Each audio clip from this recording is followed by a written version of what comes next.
Okay, guys, this is Rufus. This is on head shaking and scratching. That counts too. It's something I talk about a lot, but I've never done a whole video on. So I sped this up because I just could not get Rufus to shake his head with me. Me and Maxine, one of my other main trainers, he just wouldn't do it because we spent days and days and days showing this dog not to do it anymore. But let me explain why, because not all dogs it's this bad, but with a lot of them I see it is.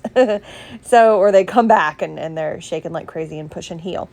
Rufus, if I so much as like brush his ear with the leash or anything like that, he will shake his head. If he sees anything, if a leaf blows by, he shakes his head. If I just do low communication on the leash or e-collar, he shakes his head and then he pushes the heel. So something about it, he'll shake and push the heel, shake, push the heel, shake, push the heel. So when he came for the board and train and we were struggling with his heel, we just focused on marking his territory and head shaking. And then his heel came together and he was so much calmer. It's one of the biggest differences I've seen. It was crazy. And so I need the owners to do the same thing. So the first part of this video is me explaining what we did, the multiple things we did to work on the head shaking, and then me being able to catch and coach my husband on it. So you do get to see him in action. I could not get a proper heel because every time he would shake his head, he'd shoot forward again. So, and he usually, let me just tinkle, touch his ear.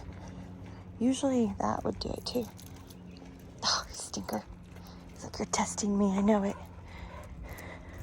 Okay, it didn't work. All right, so let's say, let me scroll down. Oh, here's some dogs. Sit. Good. I tapped, then I just scroll up a little and tap again. So this might amp him up enough to be able to. Heel.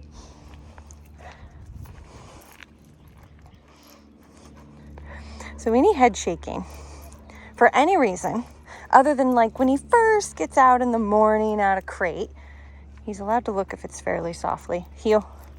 I did tap on that though. There's some pitties back there that I actually only see one. When there's two, they fight. When they fence fight with another dog and then they fight with each other.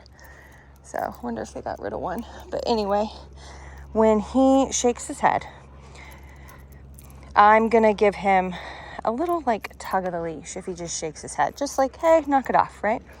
If he shakes his head because I've tapped the button or something, if I've communicated with him in some way, no, heel, good.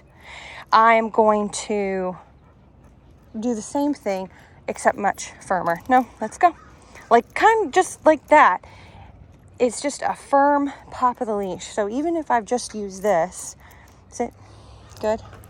Even if I've just used the leash for something, or the, no, chill out, heel, or the e-collar, it doesn't matter. If he shakes his head, trying to shake it off, basically, I'm going to do a hard pop. And that tends to be one of the best ways to slow that down. Now, if it gets really bad, which it has a few times with him, because before, if the chain, see how it is annoying, right? When his little ears are back, the chain touches his ear, heel. And so if you layer on even a 4 on stimulation, he'll shake his head. That's how he was for a while. If it kind of just falls on deaf ears, so let's say that I do 3 pops in a row, I will scroll up on e-collar and say no. And correct him for it, just like I would his marking or anything else. Sit. Good boy. Heel. So you've got the hard pops. Okay, hard pops back. That's a tiny pop. That's a no big deal. I'm talking about really firm pops back. If it's because I've communicated with him in some way with leash or e-collar. Then I've got scroll up on the dial and correct. And then I've got pressure, which I'll go, just like when a dog is reactive and I kind of miss my moment, I'll do pressure straight up on the leash and hold until the dog calms down. Heel. I will do that with him if if he just keeps ignoring everything else. So I probably did that with him maybe 5 times our first 3-4 days of sussing this out, where he just keeps shaking and I go no and pressure up and move into him a little bit. And I keep it up till he calms, then relax. Yeah, sorry, bud. You need to shake your head. Maybe he will with my husband. Hi, bud. No.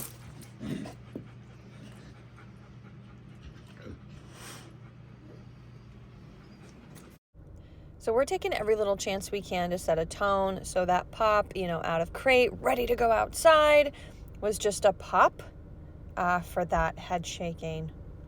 And then asking him to settle down before we go out the door. For some reason with him, a lot of times the head shaking actually gets him excited and more pushy rather than what it does in some instances, which is calm the dog down and help them relax. Again, that's not what he does. So even though Chris was late on this pop, and it was just a little tiny tug, it was really minor, but the reason he listened to it is because of the accountability that's been shared with him for doing this. That's why he doesn't really do it with me or my main trainer at all. And so this tiny little tug, he was like, oh, I better stop. I guess this guy is going to be strict about this. Now, Chris has been working on this with him, but he doesn't walk him daily like some of the rest of us do. So it just hasn't been proved to him constantly. So he's trying to push Chris. See if Chris will let a few go. Morning.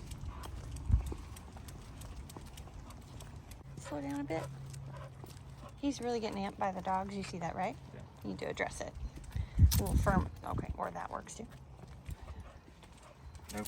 There you go. There, yeah. Keep moving though. I don't want it to be pop and then stop and sit. It's pop and keep moving.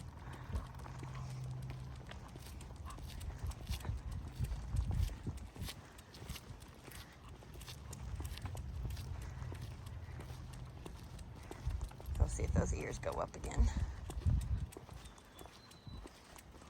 Oh, what a good... Oh, he's trying. Slow down a bit. There we go. No. Notice this head shake right here. He actually stops himself. That's what I want to see, that association. There you go. Good. Nice. This is the pace right here that he needs and stuff like that.